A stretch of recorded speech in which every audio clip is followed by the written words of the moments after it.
তিনটি মুনাফেক রাষ্ট্র চিনে রাখবেন প্রিয় দর্শক, কুয়েত, সংযুক্ত আরব আমিরাত এবং বাহরাইন।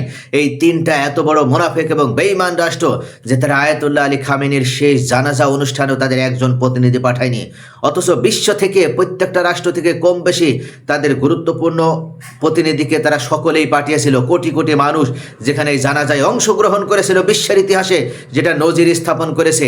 একজন ধর্মীয় নেতা তার জানাজায় এই তিন ভণ্ড মুনাফেক রাষ্ট্র তারা কোনো প্রতিনিধি না পাঠিয়ে আমেরিকা এবং ইসরায়েলের সাথে তারা গলা মেলাছিল, হাত মেলাছিল এবং ষড়যন্ত্রের নীল নকশা শুরু করেছিল ইরানকে কিভাবে ধ্বংস করা যায়। কিন্তু এবার তাদের খেল খতম হয়ে গেল। ইরানের পক্ষ থেকে মার্কিন যুক্তরাষ্ট্র মেরুদণ্ড ভেঙে দেওয়ার পর গতকাল আমরা দেখেছিলাম কিভাবে তাদের গুরুত্বপূর্ণ সিএনএন এই সংবাদ সংস্থা 80% তাদের ইন্টারসেপ্টার শেষ হয়ে গিয়েছে বলে যে রিপোর্ট প্রকাশ করেছিল। তারপরে আমেরিকা ক্ষুব্ধ হয়েছিল, সিএনএনের উপরে ধমক দিয়েছিল। তারপর পরে ইরান আবার বড় ধরনের হামলা চালিয়ে কুয়েত এবং বাহরাইন থাকা তাদের সর্বশেষ যে আমেরিকান সৈন্য তাকেও সরিয়ে নেওয়ার জন্য চাপ সৃষ্টি করেছিল এবং অবশেষে আমেরিকা কুয়েত বাহরাইন সম্পূর্ণ খালি করে দিয়েছে। সেখানে তাদের একটা সুসোয়ার পড়ে নেই, অর্থাৎ তারা তল্পা গুটিয়ে এই দুই ঘাটে তারা পরিত্যাগ করে চলে গিয়েছে। এরপর পরই শুরু হয়েছে তাণ্ডব লীলা এই সংযুক্ত আরব আমিরাতের উপর। মাত্র 20 মিনিটে 7টি বড় আক্রমণে কেঁপে উঠেছে আরব আমিরাতের হৃৎপিণ্ড। দুবাইয়ের গুরুত্বপূর্ণ Jebel Ali industrial zone reportedly targeted by Houthis, অর্থাৎ হুতি জাবেল আলী যে শিল্পাঞ্চল, সেই শিল্পাঞ্চল এবার টার্গেট করেছে এবং 20 মিনিটের মধ্যে 7টি বড় আক্রমণ চালিয়েছে। যদিও দুবাই আক্রমণকে গোপন করার জন্য তারা সব রকম চেষ্টা করেছিল এবং জানিয়েছিল যে এটা নাকি তাদের অভ্যন্তরীণ গোলযোগ, অর্থাৎ কারখানার মধ্যে আগুন লেগেছে, যান্ত্রিক কারণে এই বিস্ফোরণ ঘটেছে। কিন্তু পরবর্তীতে তাদের সেই মুখোশ উন্মোচন করে দিয়েছে ইরানের গোয়েন্দারা। ক্যামেরাতে দেখা যাচ্ছে, সোশ্যাল মিডিয়াতে যখন শেয়ার করে 2 জন আরব আমিরাতের নাগরিক, তাদেরকেও অ্যারেস্ট করে এই শয়তান রাষ্ট্র। আপনারা ছবি দেখছেন, এইখানে আজ সকালের ছবি, যখন সকালে আলো পুরোপুরি ফোটেনি ঠিক সেই সময় আক্রমণ হয়ে গেছে। আগুন এবং ধোঁয়ার ছবি আপনারা দেখতে পাচ্ছেন। জাবেল আলী ইন্ডাস্ট্রিয়াল এলাকা, যেটা সংযুক্ত আরব আমিরাতের প্রাণকেন্দ্র, হৃৎপিণ্ড, অর্থাৎ এই ছবি আরব আমিরাত গোপন করতে চাইলেও পরবর্তীতে ইরান সরকারিভাবে ঘোষণা প্রদান করে জানিয়ে দিয়েছে যে আরব আমিরাতে হামলা চালানো হয়েছে। এটা ইরান চালায়নি, কিন্তু ইরানের সাহসী যোদ্ধারা, ইরানের সিংহ হুতিরা এই আক্রমণ চালিয়েছে।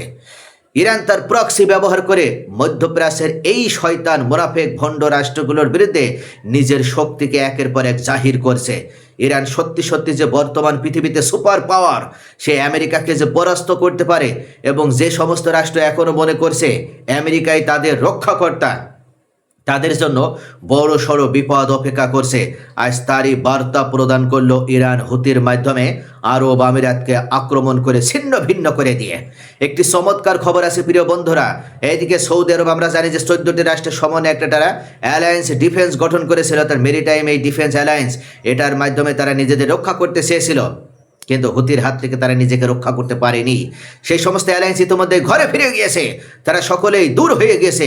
গতকাল রাতের সৌদি আরবের অপর একটি জাহাজকে আক্রমণ করেছে হুতিরা, কারণ হুতি চায় না রেড সি ব্যবহার করে সৌদি আরব বিদেশের বাজারে তেল বিক্রি করুক। তাই হুতি যে শক্তিশালী এবং সৌদি আরবের সমস্ত বাণিজ্যকে ধ্বংস করতে পারে, বন্ধ করে দিতে পারে, সেই ক্ষমতা যে হুতির রয়েছে তা গতকাল রাত্রে তারা আরও একবার প্রমাণ করে দিতে সক্ষম হয়েছে। হুতির সামনে সৌদি আরব অসহায়, তারা সর্বোচ্চ চেষ্টা চালিয়ে হুতির হাত থেকে তারা রেড সিকে উদ্ধার করতে পারেনি। Yemen's Houthi have targeted Saudi oil tanker NCC Wafa in Red Sea. লোহিত সাগরে গতকাল NCC ওয়াফা নামক এই সৌদি জাহাজকে আক্রমণ করেছে হুতিরা এবং সোফার 8 oil tanker have been targeted, অর্থাৎ ইতোমধ্যেই সৌদি আরবের 8টি অয়েল ট্যাঙ্কারকে আগুন ধরিয়ে পুড়িয়ে একেবারে ছাই করে দিতে সক্ষম হয়েছে হুতিরা এবং 29টা force to direct as part of the Houthis naval blockade, অর্থাৎ তারা ব্লক করে দিতে সক্ষম হয়েছে 29টা সৌদি আরবের জাহাজকে পথ পরিবর্তন করতে বাধ্য করেছে।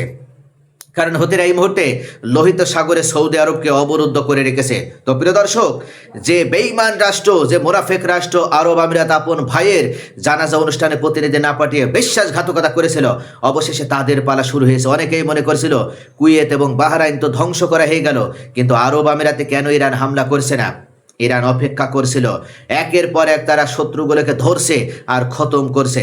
এবার তাদের এই সব থেকে গুরুত্বপূর্ণ ইন্ডাস্ট্রিয়াল যেটা হৃৎপিণ্ড, তাদের গুরুত্বপূর্ণ সব থেকে পয়েন্ট, সেখানে আক্রমণ চালানোর মাধ্যমে হুতিরা 20 মিনিটে 7টি ভয়ঙ্কর ক্ষেপণাস্ত্র ড্রোন হামলার মাধ্যমে জানান দিয়েছে যে পরবর্তীতে আরও বড় আক্রমণের মুখোমুখি হতে যাচ্ছে এই আরব আমিরাত। তাদের আয়রন ডোম, প্যাট্রিয়ট থার্ড ইন্টারসেপ্টারগুলো দিয়ে তারা কখনো নিজেদেরকে নিরাপদ করতে পারবে না।